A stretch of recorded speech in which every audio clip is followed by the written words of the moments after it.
Egaa yeroo tokko tokko dhugaa dubbachuudhaaf carraa ijoollee biyya keenyaas carraa ijoollee biyya kanaas keessa darbee immoo carraa ijoollee shamarranii baay'ee waan nama gaddisiisuu fi waan baay'ee namatti dhaga'amudha jechuudha. Egaa mucaa kana jechuudha dhalattuu biyya kanaati mucattiin kuni nama umuriin ishii waggaa 13 taate jechuudha. Nama umuriin ishii waggaa 13 taate dargaggeessa nama guddaadhaan mucaawwan kun kan ishiin daffaramte jechuudha. Waa'ee ishii egaa sooshaal miidiyaa kanarraa deemaa jira akkamitti akka ishiin miidhamteettu kaasumarraa argaatan kanarra jechuudha. Dhugaa dubbachuudhaaf yeroo tokko tokko shamarranuma ta'uudhaaf baay'ee kan namatti dhaga'amu jechuudha. Baay'ee namatti dhaga'amaa sababni isaayyuu namni isaa tokko tokkos maal akkatti garaa jabaatu baay'ee nama ajaa'iba. Fakkeenyaaf shamarranii yookaan dubartii namni mana keessaa dhabeeru hin jiru, namni dubartii raasuu dhalattiin hafee hin jiru, akkasuma namni obbolaa dubartiillee dhabee hin jiru jechuudha. Hamma fedhe yoo ta'e iyyuu hamma kana dubartiitti garaa jabaatanii miidhaa hamma kanaa irraan geessuun baay'ee ulfaataadha jechuudha akka kooti. Egaa baay'ee waan nama ajaa'ibu nagaa kunillee hin daganne ashamaa harka fuunee kan jirtu hordoftoota siifan giddoo bakka jirtanitti nageenyi baraarri waaqayyoo isiniif haa baay'atan harka nagaa dhuftanii isiniin jechuun barbaada. Egaa warri mana kanaaf haaraa sabiskiraayib gochuun laayik gochuun na jajjabeessaa isiniin jedha maatii ta'anitti dabalamaa isiniin jechuun barbaada. Yaadaa fi qeeqa qabdan immoo koomintii jala kaahaa isiniin jechuun barbaada. Egaa madhumaa dubbii kanaatti na dhaggeeffadhaa isiniin jechuun barbaada. Egaa waa'ee micoo kanaa dhugaa dubbachuuf waan baay'ee garaa nama nyaattudha. Inni guddaan garuu lubbuun ishii ooluudha homaa miti waan hundumattuu isa miidhamtes boru fayyuu dandeessi. Hamma fedhe yoo ta'e iyyuu garuu shamarran tokko saayikoo miidhamte jennaani saayikoo ishii bakka itti deebi'uun baay'ee ulfaataadha jechuudha. Sababni isaayyuu carraa kana keessa waa baay'eetu jira jechuudha. Carraa garaatti hafuullee qabaachuu dandeessi. Har'a mucoon kun dhimee ishii nama waggaa 13 waan ta'eef akkasuma immoo kana qofaallee osoo hin taane maatii hiyyeessaati mucoon kun dhugaa dubbachuuf waan baay'ee seenaan isaanii nama gaddisiisudha jechuudha. Egaa mucoon kun akkuma asirratti agartanii haadha ishiitiin kan ishiin guddatte jechuudha. Nama lamadha haati ishii kan isaan hin qabdu ijoollee kana jechuudha. Nama lama kan isaan qabduuni haa ta'uyyuu malee haati mucoon kun akka mana barumsaallee baratte hojii biraallee hin hojjetti jechuudha. Hojii ishii hojjettee dhufteetu haati ishii uffata jijjiirrachuudhaaf saamunaa dhaqiitii miti uffata keessee miicce jetteetu itti dubbatteen jechuudha. Egaa manni isaanii gaxariidha akka keenya kana katamaa keessa miti kan isaan jiranii gaxarii keessa jiru micoon kunis saamunaa bitteedhaaf gara suuqii deemte jechuudha. Gidduu sunitti otoo ishiin gara suuqii deemaa jirtuuti saamunaa bitattee otoo ishiin gara suuqii deemaa jirtuuti gidduu sunitti ibsaan hin jiru lafti dukkanaadha jechuudha. Mucaan kun bakka sunitti ishii eegeetu ishii ukkaamse jechuudha. Ukkaamse gudeeddaan taalee irraa ishiidhaan gaheera jechuudha. Keessa dabarsee harka isaa kana arfansaa afaa ishiitti danqeetu akka ishiin iyyineef akka ishiin hin dubbanne taasisee jira jechuudha. Akkasuma fuulli ishiillee akkuma argaartan kana jechuudha. Baay'ee garaa nama nyaatti mucoon kun baay'ee nama gaddisiifti. Hamma kana garaa jabaatanii shamarran jechuun haadha ofiitii shamarran jechuun waa baay'eedha jechuudha. Hamma kana garaa jabaatanii gaafa dhiironni shamarran irratti waan akkasii geessisanii baay'ee tokko namatti dhaga'ama. Deebinee immoo shamarran ta'uu keenyaatu yeroo itti gaddinu hin jirra jechuudha. Sababni isaayyuu kana qofaa miti biyya keessaas ta'e biyya alaas akkasuma biyya keenya keessatti illee wanta akkasii kun waan baay'atudha jechuudha.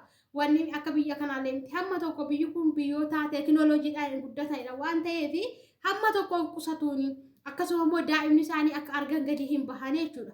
Daa'ima miti nuti warri jajjabaanuu gaafa nuti alatti baane dhugaa dubbachuuf nama mana kana keessatti gaafa alatti bahe na duufallee bahoo jechuudha malee qophaa akkasumaan nan baasan jechuudha. Sababni isaayyuu waa baay'eetu jira waan ta'eef jechuudha. Sababii kanaatiif isaan kun immoo hamma tokko biyyoota guddatanidha.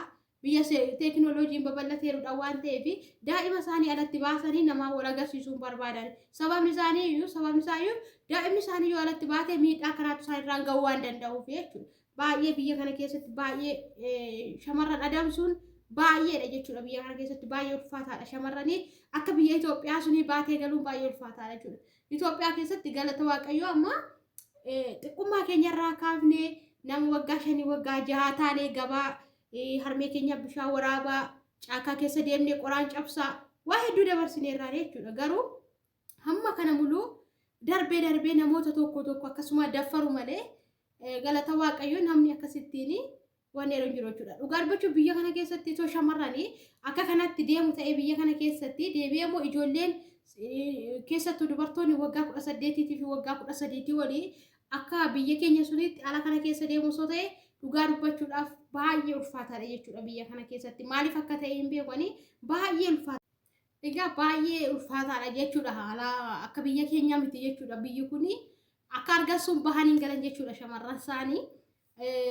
Egaa dhugaa dubbachuudhaaf garuu kan micaa'ittii kana maatii hiyyeessaa ta'uu yeroo tokko kunoo yeroo kanallee baay'ee nama miidha jechuudha. Sababni isaayyuu osoo micaa'uun kun maatii sooressaa taatee raattee ofiishillee suuqiin deemtu turte warra dhiirotaallee ergu malee jechuudha. Sababii kanaatiif iyyuu osoo micaa'uun kun maatii sooressaa taatee raattee akka kanatti miidhaan hamma kanaa shirraan ga'u ture jechuudha. Egaa haa ta'u malee namichi sun otoo qabee bakka sun itti miidhaa kana shirraan gahaa jiruuti namni biraa karaa deemaan tokko itti dhufeen jechuudha. Gaafa inni itti dhufuun innis dhiirota lamaantu wal lola jedheetu namoota lamatu wal lola jedhee gaafa inni itti siqee ilaaluun shamarradha jechuudha. Gaafa kana innis itti siqee ishis qabee gara maatii geesse jechuudha. Mucaanis maatii bira gaafa geessuun baay'ee iyyitee akka viidiyoo ishee agaruu isiniif mul'isuu hin dandeenye viidiyoo ishee baay'ee iyyite jechuudha mucaan kun. Gaafa ishiin iyyitu eenyu ishiin jettee gaafatanii isa jetteellee dubbatte jechuudha. Mucaan sunillee nama naannoo sunitti beekamaadha jechuudha. Beekamaadha naannoo isaaniiti. Nama wajjin jiraatanidha jechuudha. Egaa baay'ee ija ishii kanallee miidhaa addaarraan geesseera. Ija koo kana keessaa baasuuf jette jechuudha. Akka abaluusaa adda baaftee ishiin hin dubbanneefi ija ishii kanallee kan inni akkas godhe jechuudha. Baay'ee miidhaa guddaa ishii irra gaheeraani. Kana qofaa miti shamarrani kanallee fayyuu hin dandeessi garuu dhugaa dubbachuuf shamarran tokko saayikoo miidhamte jennaani yeroo deemtu hunduma yeroo kamillee ofitti qaanoftee jiraatti jechuudha. Kanaafuu keessa moo darbee micoon kun waa'ee ishii sooshaal miidiyaa kanarra naanna'aa jira jechuudha. Baay'ee nama qaanessaa amma isaati carraa gadi baatee akka garaa ishii carraa gadi baatee ol deebi'uu sun qabaachuu dhabuu dandeessa jechuudha micoon kuni. Sababni isaa tokko sooshaal miidiyaa irratti waa'ee ishii baheera. Akkasuma immoo akka hawaasa naannootti illee baay'ee nama saalfachiise gayyaa wanta akkasii kun waaqayyo namaa oolchu dhugaa dubbachuudhaafi kuni akka yeroo darbee ijoollee Itoophiyaa keessatti micattii warra Amaaraa suniif akkasuma micattii ishii Oromoo simboo waan akkasiiti kaa jechuudha. Dhugaa rabbii kan isaanii illee hireen isaanii nama gaddisiisa dhugaa dubbachuudhaafi akkasuma taanee too waaqayyo lubbuu isaanii jiraachisee raatee jechuudha. Garuu maal godhu hiree ganama waaqni namaa kennee carraa ittiin kana taata jedhee waan namaa kennedha waan ta'eef homaa gochuu hin danda'an jechuudha. Kanaafiyyuu egaa mucaawwan kun amma lubbuu ishii baateetti haati ishii mucaanis gara seeraatti dhiyaateera. Yeroo mul'isu poolisoonni illee kan qaban jechuudha. Innillee gara seeraatti dhiyaateera jechuudha.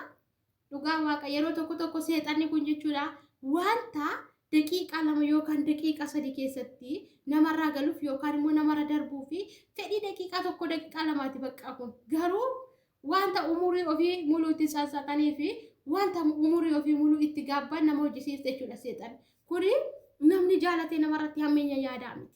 Namni jaalatee nama akka ajjeesaa miti. Eenyumtu taanaan ilmi namaa kamiyyuu inni nama ajjeesu sun jaalatee nama ajjeesaa miti. Dhugaa dubbachuudhaaf. Akkasuma inni nama buruskee dhiiga namaa dhangalaasu sun jaalatee miti. Garuu rakkoo maaltu jira? Seexan ittiitu godhi gaafa ishiin jettee namni wanta akkasii godhaani.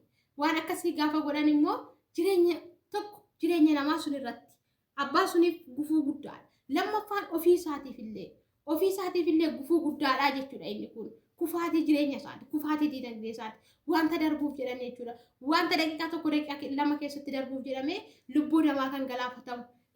Ilmi namaa saayikoodhaa kan miidhamu. Irra darbee balaa hamma kanaa maatii ofirra darbanii biyya ofirra. Haga addunyaan kun muluuni ittiin nama safuu jedhamu kan nama geessisaa jechuudha. Kuni hojii seexanaati. Garuu namaaf hubannaa isaa namaaf hin galu malee kun hojii seexanaati jechuudha. Egaa maal isinii jechuun barbaada walumaa galatti biyya keessaa isaa ta'u biyya alaa dhugaa dubbachuudhaaf keessattuu biyya keenya keessatti wanti kun naannoo magaalaa irratti baadiyyaa wayyaan dhugaa rabbii ilaaltu yoo ta'e amma baay'een keessan hin beektu na baay'een keessan namoota baadiyyaati. Amma baadiyyaa keenyarraa ijoolleen akka barbaadanitti bahanii galuuni mana barumsaa daandii dheeraa deemnee barannaanii amma akkuma sutti barataanii jiru ijoolleen baadiyyaa keenyaa jechuudha. Deemsa isaatii walakkaa isaatii tokko deemanii barachaa jiru. Isarra darbee ijoollee waggaa 10 waggaa 11 harmoota keenyaaf gabaa bahanii nagadaanii jiru. Yeeta waaqayyo haa galatu waan tokko hin jiru jechuudha. Garuu gara magaalaa keessatti ammallee taanaanii gara magaalaa keessatti wanti kun hin dhaabbanneeni baay'ee ijoollee shamarran irraan baay'ee miidhaa gurguddaan gahaa jira jechuudha. Daffaramuu isaanii irra darbeen kan lubbuu isaanii darban hedduu isaaniitu jira jechuudha. Inni kun immoo kanaafuu maal isiniin jechuun barbaada jechuudha. Dhugaa dubbachuudhaaf waan duba keessatti namni illee yoo of eege baasuu hin danda'u. Inni guddaan Waaqayyo namaa eegu. Garuu Waaqayyo bukkeetti immoo namnis yoo of eege gaarii ta'anatti fakkaatanaan akka kootti. Sababni isaayyuu warroonni daa'ima qabdanii biyya keessas biyya alaa keessas ka jirtan akkasuma immoo daa'imni keessan ijoollee ka ta'an illee jechuudha. Dhugaa dubbachuuf shamarranii keessattuu jechuudha.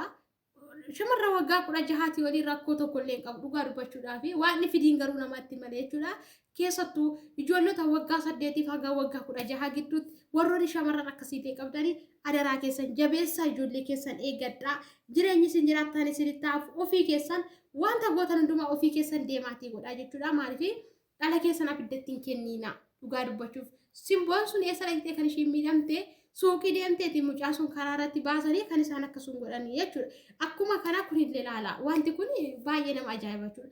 Kanaaf maal isiniin jechuun barbaada harmoonni keenyi warri ijoollee daa'ima qabdanii daa'ima keessan abiddatti hin kennina.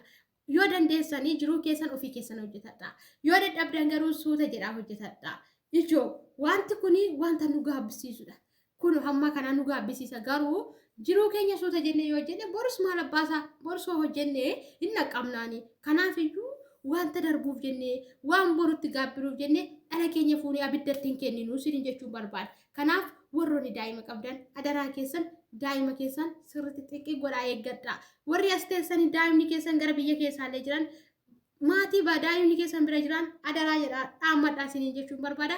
Garuu inni guddaan nama miti Waaqayyo nama haatisku. Yoo Waaqayyo namatti iskee wanti kamiyyuu ta'uu hin danda'u. Wanti fedha Waaqayyo immoo yoomiyyuu hin oolu. Yoo Waaqayyo fedha isaa ta'e egaa wanti godhan jiru. Garuu fedha Waaqayyo misaadhaan immoo akka fedhetti otoo dhufeellee homaa tokko si gochuu hin danda'u jechuudha. Kanaafuu kana isiniin jechuun barbaada. Adaraa keessan cimsaa eeggadhaa. Kanarraa immoo barumsa guddaa akka isiniif ta'u abdii guddaan qaba. Sababni isaayyuu keessattuu shamarran keenya umuriin isaanii waggaa 8tti olii haga waggaa 16tti isaaniif sirriitti tiriitimentii gochuun nurra jiraata jechuudha.